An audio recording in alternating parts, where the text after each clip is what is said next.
All right. So, Take-Two Interactive, if you don't know, of course, are the publishers of one of the most popular franchises of all time, Grand Theft Auto 6. There have been a lot of rumors, a lot of chatter on whether this game is going to come out this year, 2025. And Take-Two Interactive, during an earnings call, a quarterly earnings call, says that it is. They said that they are targeting quarter three 2025. Now, if you aren't aware, well, they were talking about the earnings for quarter three, 2025. So they're saying that looking ahead, this calendar year is shaping up to be one of the strongest ever for Take Two as we plan to launch Grand Theft Auto 6 in the fall. Obviously, a game of this magnitude, we know it's going to come out in the fall, or they are at least targeting the fall. They are at least targeting the fall. But there's one caveat here. There's one caveat. um they did say they did say don't be surprised though, which again I find it kind of dumb. It's like, all right, you're going to say that you're still trying to bring it out in the fall of 2025, but you're like, well, don't be surprised if it gets delayed again. So I'm like, what? And I'm like, it feels like you're giving us a nothing burger at this point. What up, dupe? What up, dude? So we'll see. We'll see. You kind of got to take this with a grain of salt, especially when you're talking about executives, shareholders, and whatnot. Because of course, if you're a shareholder, you want, what is ultimately your biggest cash cow to come out as soon as possible, right? Because you're trying to see what their ROI is looking like. You're trying to see what their ROI is looking like. So any further delays is going to delay money that's going in your pockets. You dig? So you kind of got to take that with a grain of salt. Like, yeah, they could come in there and be like, rah, rah, rah, we want this game to come out. Yeah, we were still playing on the game coming out in the fall. But the developers who actually making a game, something crazy could happen. They could get hacked again. Something significant like that. And they could be like, all right, this game is delayed again until 2026. So it could very easily be delayed again. But we're just talking. So what up, Green? What up, Green? So we'll see. What up, Taco? We'll see. But this is what they said in the quarterly earnings call. They said that they're ready. That they're ready to drop that joint. So we shall see. We shall see as the year progresses. It's only February, so we'll see what happens as we get closer to the fall. All right. So maybe good news for everyone. Everyone who's waiting on this game, arguably, if it does come out this year, this will be the most hype. This will be the biggest game to release this year for sure. For sure. They're probably not showing much good. Yeah, yeah. Definitely agree. Definitely. So that's that. So we'll see. We'll see if this is good news or if it ultimately gets delayed again. And other good news, guess who came back from the dead? Guess who came back from the dead? The ESA, which is the Electronic Software Association, which created E3. That's been around for a long time, but unfortunately, they said it wasn't going to be another E3 again. They officially killed it. Apparently, they are coming back, but with a new conference. It's not called E3 anymore. E3 is still technically dead, but they're going to be starting a new in-person conference, and it's called Icon. It's called Icon. So, you want to know what Icon is? Let's go ahead and read and see what this is, because it might be something that I know we were talking about. That every time Blitzy come in here, I feel like he'd be like on some nostalgia. And like, you know what? Like, I'm trying to kick it with the homies again. I'm trying to go back to E3. Like, that was fun. Like, I thoroughly enjoyed going to E3 with the rest of GI and like just, putting in that work and seeing people and just like being out. Like, I like being outside, man, especially now. So I do miss those moments. I do miss those moments. Again, the IRL stuff, the vlogs going, like all that stuff was super fun. So I do want to do something like this again for sure. So let's see. Let's see what it says here. So said the Electronic Entertainment Expo may be gone, but the ESA isn't done putting on events centered around the gaming industry. The ESA announced on Thursday the creation of the Interactive Innovation Conference. So this is an acronym here. Interactive Innovation Conference, or ICON. Build is the essential convenience for change makers across industries. The inaugural event will take place in Vegas. So this will not be in LA. Interesting. This will not be in LA. That is going to be in Vegas from April 27th to the 30th in 2026. Okay. I would have been upset if they would have like 2025, because I'm like, that literally gives people no time. They give people no time to set up their plan. So 2026 is when they're saying this conference will take place for its inauguration. So Ace lives there. We got to check in with him every single time. So this may be something that I actually want to go to. This may be something I actually want to go to.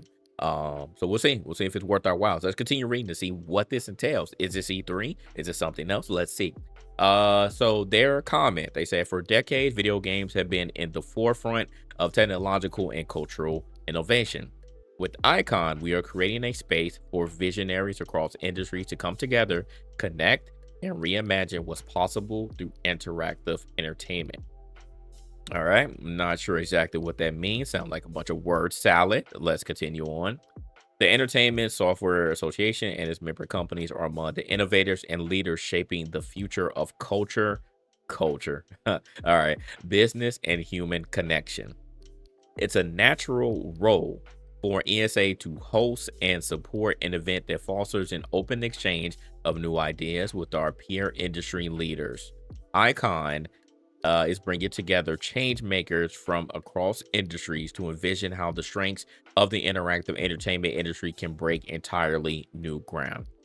So once again, not really getting that much. What is this? What are we going to be? What's going to make this different?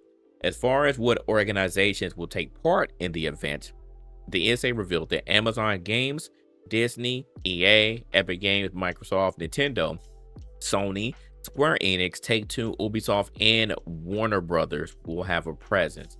Warner Brothers. We'll see if they make it until next year. I don't think so, but we'll see. Okay, so we got the big three here. We have the big three: Microsoft, Nintendo, Sony, and then EA, which always typically shows up. Epic Games, Ubisoft always showed up to E3. Square Enix always showed up to E3. So it sounds like the pretty much everybody who we know and love said that they'll take part. Now, how big of a presence will they have? That will it will lead to be said, right? Because are we going to be like, hey, we're going to turn this event into what it once was at E3, like, or the big three and other various publishers going to have their own conferences during this event here? Who knows?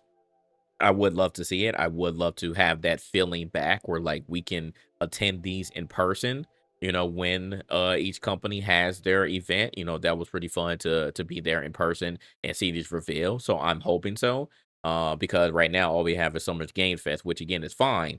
But the big companies don't actually come there. Like it's smaller companies, they'll come there for demos and stuff, but they're not having huge conferences centered around Summer's Game Fest. Like, yeah, they have a bunch of games to show, individual games, but the companies themselves aren't doing that anymore. So okay, so that's cool. Icon will bring together some of the brightest minds from the game industry to navigate present challenges and harness the opportunities ahead. Despite being run by the same organization, this event isn't being touted as a replacement for E3, which was often filled with large presentations and in later years, thousands of gamers. The ESA says that Icon is tailored to visionaries, thought leaders, and innovators across industries that intersect with interactive entertainment. Okay, you know what this actually sounds like to me? This sounds like kind of what E3 was in its infancy, because I will admit, even though it was, a lot of people's dreams to go to E3 in person and ultimately stand in line, because that's what you ended up doing. If you were a regular person, you had no media presence, you weren't a mover and a shaker. If you went to E3, once they started opening it up to the public and you could actually purchase a ticket, it was a line simulator. People stood in line for 2-3 hours just to play a demo, and that's fine, but again, I wouldn't say that that was a good experience, for me to stand in lines. And a lot of time, especially in media, we're like, no, can we get a special media hands-on demo here? We're not trying to stand in lines. Can we interview whoever wants to be interviewed? Like, that's what we did. We came there as media, so we did a lot of times end up getting those special privileges that we were able to cut the line essentially, and get these hands-on experiences with some of these games. But this sounds like this isn't going to be available to the public at all. I don't think they're going to go back to that. This sounds like a more intimate type of thing, and that's what I kind of like. Being more the content creator media side, is we don't have to deal with regular folks. Again, I'm not trying to shit on anybody, but the regular folks coming there and making the overall experience a little bit muddy. I do want it to be a more intimate experience where we do have the time to speak to these companies and be able to network and get somewhere, other than them just being bombarded by other media and the general public. So that's what it's sounding like to me. Like I said, I could be wrong, but I do want to keep my eye on this. I want to keep my eye on this, and I want to see like what the criteria is for getting in. Because if it could just sign up at media again, then I definitely would like to do that, and I'll see if other members of GI can do that. I'm sure that Ace, especially since it's in his hometown, that he would like to go. So we'll see. But this is good news, though. This is good news. I was utterly sad when E3 died. Because again, there was something that I held near and dear to my heart, especially as a gamer. Shout out to DJ Obesity. Okay, DJ Obesity for the follow. Appreciate you. For E3 rebirth. Yeah. So even if this not no E3 has been dead for years. E3 has been dead for years, y'all. But this is coming back. The ESA they're going to be relaunching as this conference, but it's not going to be exactly E3. They're trying to rebrand it as something else. So we'll see. Like I said, I do want something of that stature to come back, but we'll see what this ends up becoming, as we get closer to it, and as next year rolls around and we see what this event is. So, dang, where you been at, King? Where have you been at, King? You didn't know the E3 died? Like, what you been doing? Like, the E3 is usually in June, right? You been paying attention? Like, come on now. What you been doing, yo? All right, let's move on. All right, 2K. Do y'all remember this game? I know that some of the 2K creators and other people were kind of like trying to hype this game up. It's called Project Ethos. It was kind of like 2K's take on the BR scene. Again, a little, too little, too late when making this game, but 2K fires the 31st Union president after Project Ethos's poor response. And again, with these companies, you have to read the room. Are we playing battle royale games like we once have? No. The only real relevant BR game is Fortnite, and I guess you could say Apex more on the competitive side. But even Fortnite isn't truly a BR game anymore. Fortnite has evolved into something totally different. So, yeah, there are people who still play it, but there are so many other things to do that, like, I don't even consider Fortnite a battle royale game anymore. Nobody's playing battle royale games. It's done. You said Ethos just does Fortnite.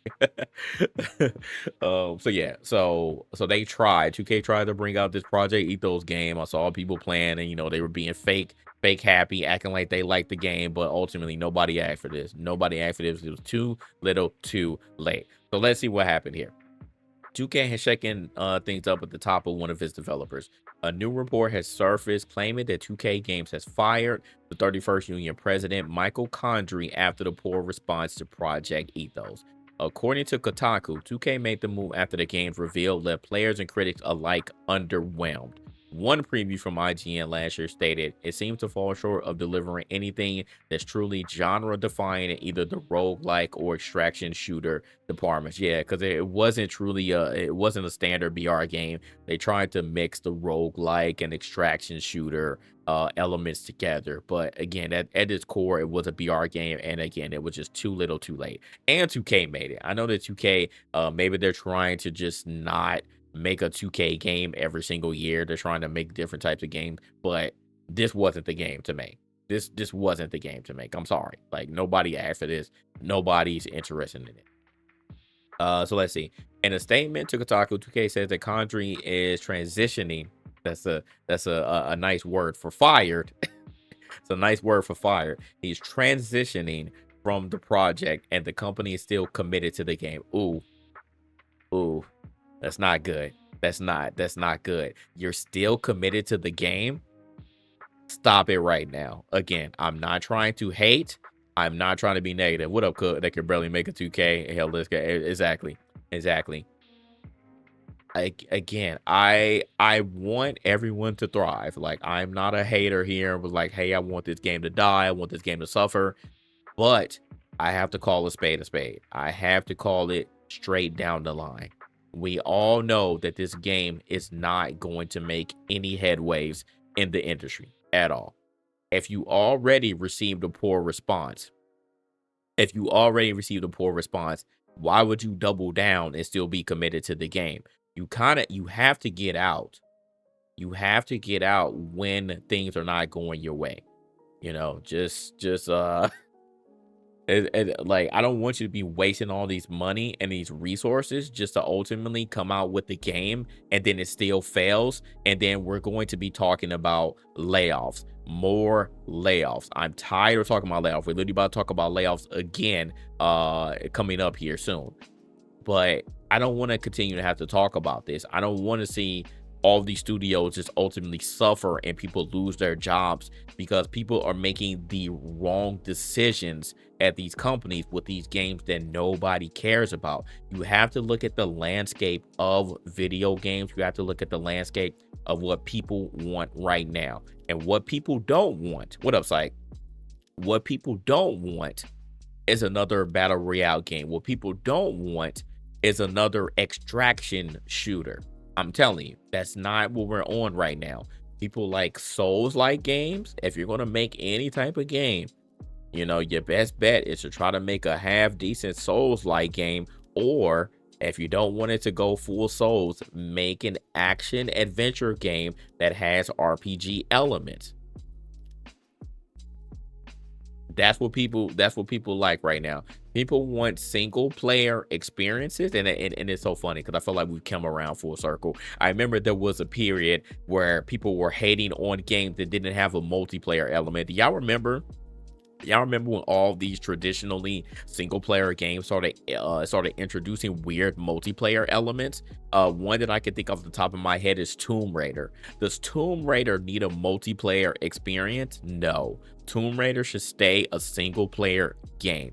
And people were like, I'm not getting my full amount. I'm not getting my full value because this game does not have a multiplayer or a co-op experience. And I'm like, what are y'all talking about? I love a good single player experience. I want to get in and get out. I don't want it to be 30, 40 hours. Give me a nice 15, 20 hour game.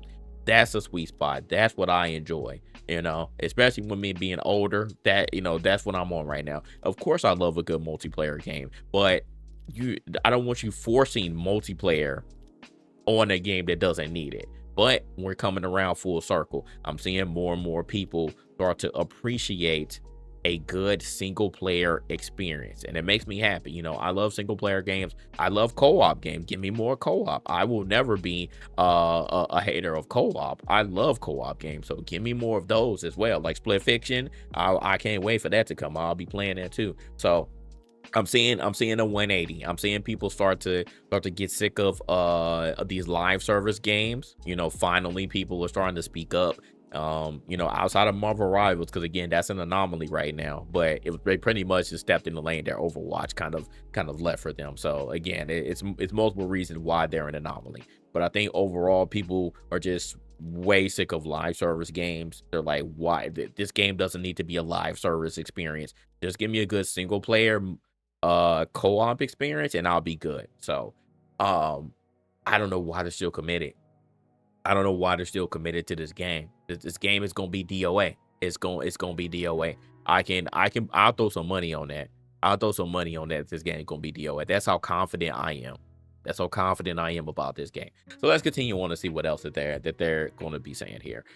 We are grateful to Michael Condrey for the dedication, passion, and work ethic it took to build an incredible team and shape the vision of 31st Union. Michael will be transitioning his role in the short term to focus on advising on the future of Project Ethos. Okay, so you transition him, aka fire him, but he still gets to provide consulting. Why? Is this a BR? It's supposed to be a roguelike and an extraction shooter put together. The game is called Project Ethos. I don't know if that was gonna be the the full name, but that's the they always have a placeholder name. So it's called Project Ethos. So yeah, I just don't get it. We remain very committed to the forward path for Project Ethos and the people and culture of 31st Union Studio. Yeah, Condrey joined 31st Union in 2019 after leaving Sledgehammer. When he left Sledgehammer. Okay. Oh, and he helped found. Dang, he helped found Sledgehammer. Okay. So yeah, I think this game could be DOA. It's not that much here, but I mean, if you're going to let this person go and transition him, but still leave him to advise and consult on this game, and you're still committed to bringing it out after getting a bad response, then yeah, that just does not that doesn't ooze confidence to me. That does not ooze confidence to me. Say you thought the game calls that runs really funny. So that's that. Like I said, for all the people in the chat who don't know what this game is, be glad that you didn't know what it was. I remember when they let some creators play it, and like I said, they were being fake. I could already see through it. They didn't really like this game, but they were trying to act like they were. They were trying to act like they did like it, but it quickly came and went because people just like, I don't want to play this. I don't want to play this. Why 2K making a game like this? I remember when I heard rumblings about this game, and then finally saw people playing an early build, and I was like, yeah, that game doesn't look good. That game doesn't look good. You say you tried it once and it wasn't it. Dang. All right, we got a first-hand testament from Taco. First-hand testament from Taco. Yeah, it didn't look good, man. It just is what it. Like I said, it was too little, too late. It came out way too late. Man. It's like you can't try to reinvent the wheel when the wheel has already been made, bro. All right. Moving on here. Short news here. Steam will now warn you before you buy an abandoned game. So, yeah, man, we gotta do clap for that, man. Clap for that.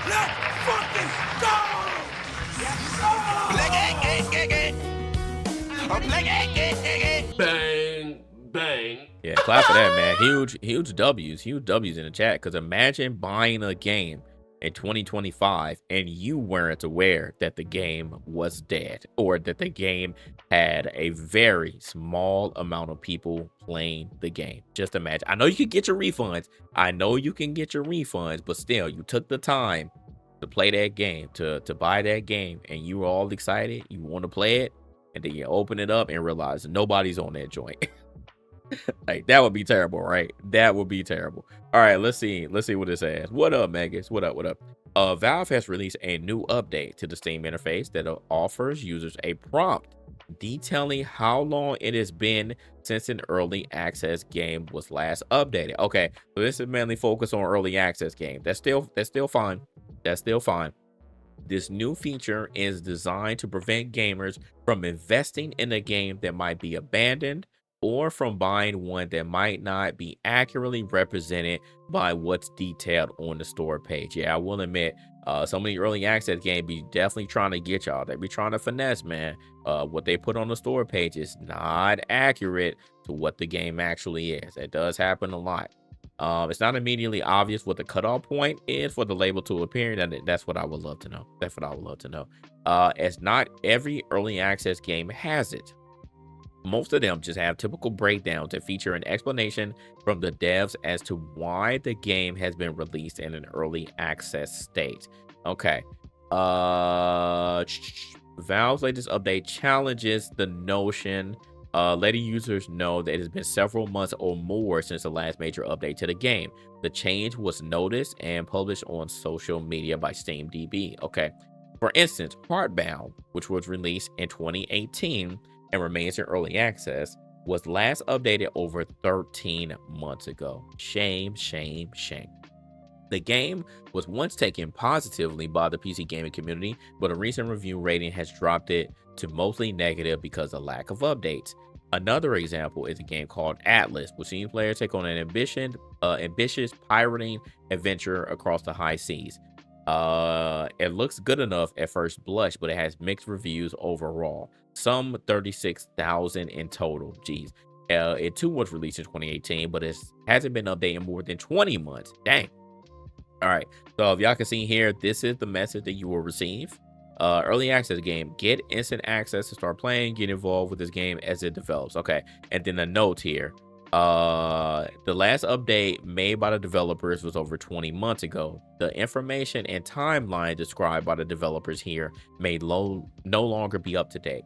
Yeah, I don't think that any developer would update I don't think they will update the description of their game. If they're not bringing any updates in 20 months, do you think they'll go back and be like, hey, we're going to update the description of our video game? Absolutely not. Absolutely not. I know they wouldn't. So shout out to Steam for at least doing the work for them and at least letting y'all know. So hopefully y'all read, please read the description of these games, especially these early access games, because chances are you may not know what's going on. So shout out to Steam for at least putting that note there. Shout out to them for putting that note there. So that's that. Let's continue with this before we get to the last one. Because speaking of games that will be eventually dying soon, and this one hurts, man. This one hurts me, man, because this was officially my introduction into MOBAs. This was my introduction into MOBAs, Smite. Y'all remember we played Smite, man. Shout out to the OGs. 2013, 2014. 2013, 2014. Streaming Smite. Man, those were the days. Those were the days. But Smite and Paladins is dead as Hi-Rez lays off dozens of employees, man. Another one, man. Another one. Yep, Hitbox days. Hitbox days. All right, let's see what happened, man. Let's see what happens. As a result of mass layoffs affecting several parts of Hi-Rez Studios and subsidiary companies Titan Forge, Rally Here, and Evil Mojo Games, development of both Paladins and Smite has completely ceased. So literally, well, even though Smite and Paladins, I don't think either of those games are considered early access anymore. It's been a very long time. So if any of those games still consider early access, what the heck is going on? But this is a prime example, though, of a game that if you weren't aware, say if you played Smite for years and you just stopped playing maybe a couple years ago and you tried to come back, spend some bread or whatever, spend some bread, get some skins. I don't know what their economy looks like, but you try to buy something and you find out later on, that the game has died. It hasn't had an update in 6 months, 7 months, 8 months, you'll be mad, wouldn't you? You would be mad. I would be mad. I don't know about y'all, but I would definitely be mad. So, but this is a prime example here. This is a prime example. So let's see. Will these titles still be alive for the foreseeable future? And they're keeping servers up. So yeah, obviously you can still play these games. But both games will no longer receive any content updates, even including minor bug fixes. So whatever's there is going to stay there, unfortunately. Both games won't be touched by devs ever again and are, for all intents and purposes, dead. Dang. Well, Hi-Rez having shut down a number of games over the past decade from Rogue Company. Oh man, Rogue Company was actually fun. That was Flux and Siggy's game, man. Rogue Company was actually fun outside of Doctor did respect, because he had his own skin in there. We don't mess with that, man. We'll mess with PDF games. And Prophecy to Divine Knockout. Y'all remember Divine Knockout? Do y'all remember Divine Knockout?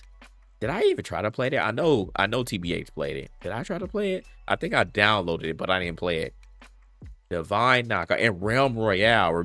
Realm Royale. They actually came out with a good amount of games.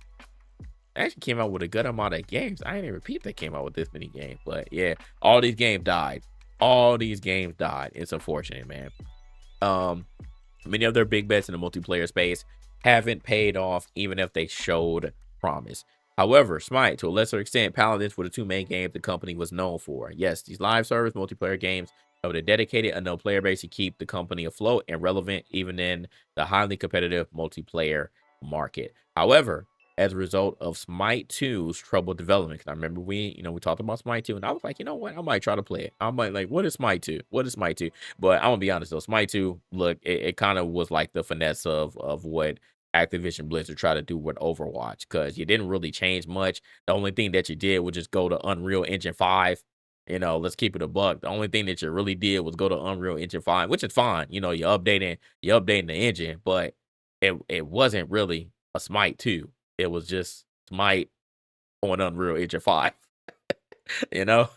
It was cool, but it's keep it a bean. Other than some small little tweaks, that's what it was, man. That's what it was. So, um, it's in Hi-Res's efforts to stay alive through bringing the game out of beta and into a finished state. A massive round of layoffs have effectively killed every other game from the company. So Smite, so are they still going to bring out Smite 2? Is this, but they're still trying to stay alive and y'all still had layoffs? I don't know then. I mean, Smite, that doesn't sound good either for Smite 2's survival here. So we'll see.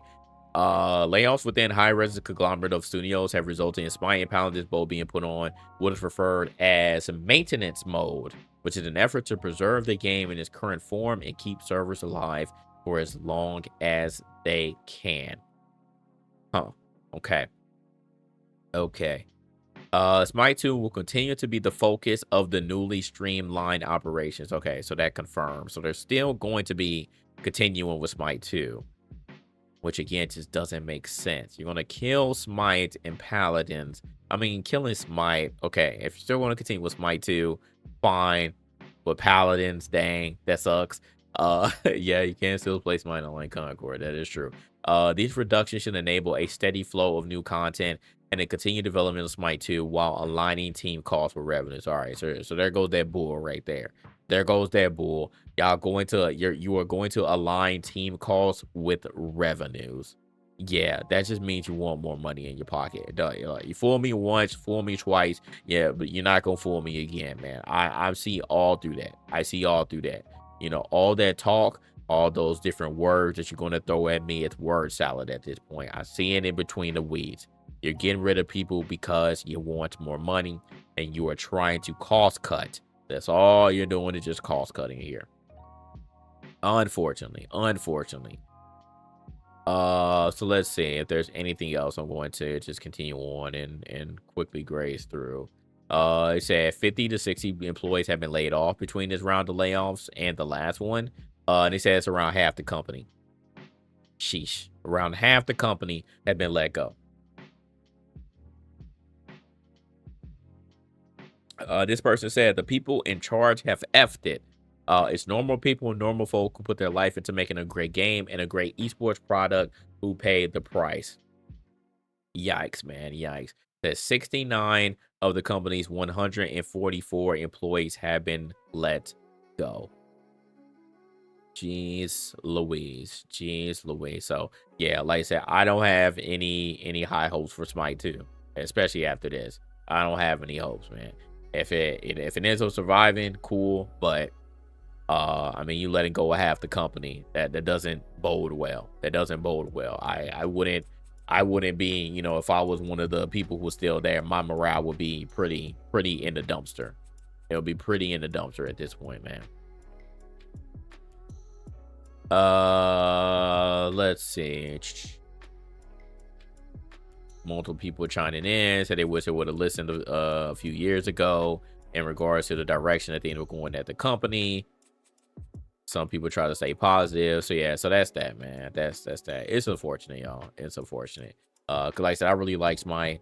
I don't even know if I even want to support Smite 2 at this point. You laying off half of your staff, and you're still trying to bring Smite 2 out and support it. It sounds like a no for me, dog. Sound like a no for me. All right. Positive news. Positive news. We have a release date for Metal Gear Solid Snake Eater. We have a release date, August 28th. Let's watch the trailer.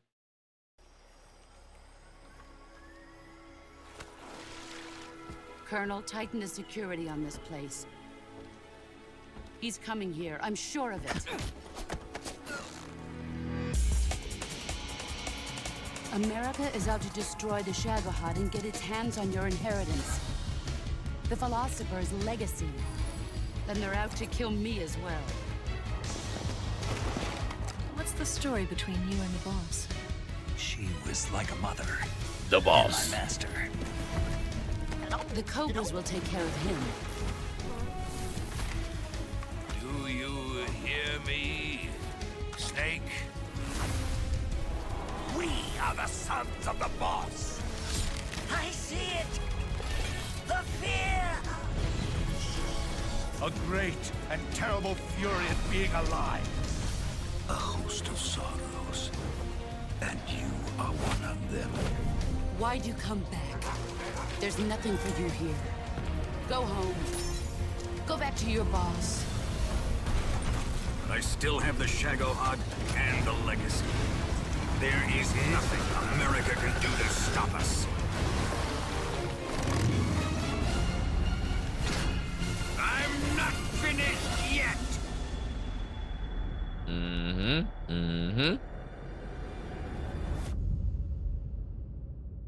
So there y'all go, chat. There y'all go.